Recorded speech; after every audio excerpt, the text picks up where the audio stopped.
નમસ્કાર દર્શક મિત્રો, ન્યૂઝ સ્નેપમાં આપનું હાર્દિક સ્વાગત છે। હું છું મેઘા અગ્રાવત અને જોઈએ આજના સમાચાર વિગતવાર।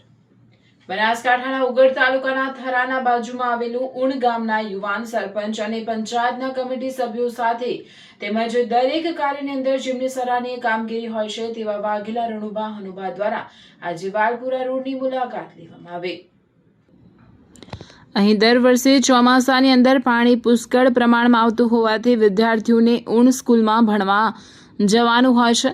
સગર્ભા માતાઓને તપાસ માટે પ્રાથમિક આરોગ્ય કેન્દ્ર ઉણ ખાતે જવાનું હોય છે।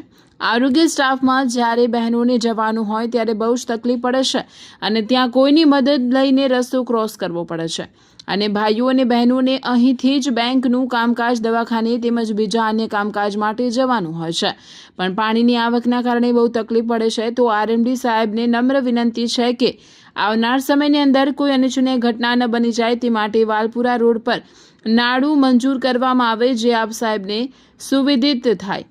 અહેવાલ ઓમપુરી ગોસ્વામી, ઉત્તર ગુજરાત, બનાસકાંઠા, વાવ થરાદ। સરપંચ, ડેપ્યુટી સરપંચ અને સરપંચની એવી માગણી છે કે વાલપુરાથી ઉણ જવા માટે જે જાહેર રસ્તો છે, રોડ છે, એ રોડ ઉપર દર ચોમાસામાં એટલું બધું પાણી ભરાય છે કે આરોગ્ય માટે પણ જો કંઈ દવાખાને જવું હોય તો દવાખાને પણ જઈ શકતા નથી અને કમર સુધી પાણી ભરી જાય છે। 24-48 કલાક, 72 કલાક સુધી બંધ રસ્તાઓ રહે છે। આજે હું ચૌધરી દેવાભાઈ નાથાભાઈ, વાલપુરા જીરીના મંત્રી અને શાહ ભાઈ વર્ધીભાઈ અને ઉણ ગામના સરપંચશ્રી અને ઉણ વચ્ચે વાલપુરા વચ્ચે પાણીનો વેહ હોવાથી અમારે ડિલિવરી પ્રસંગે અથવા અમારા દૂધના ટંકર વિશે આથી હું સરકારશ્રીને વિનંતી કરું છું, મને ઉણ વચ્ચે અને વાલપુરા વચ્ચે ડીપ બનાવી આવે એવી મારી વિનંતી છે।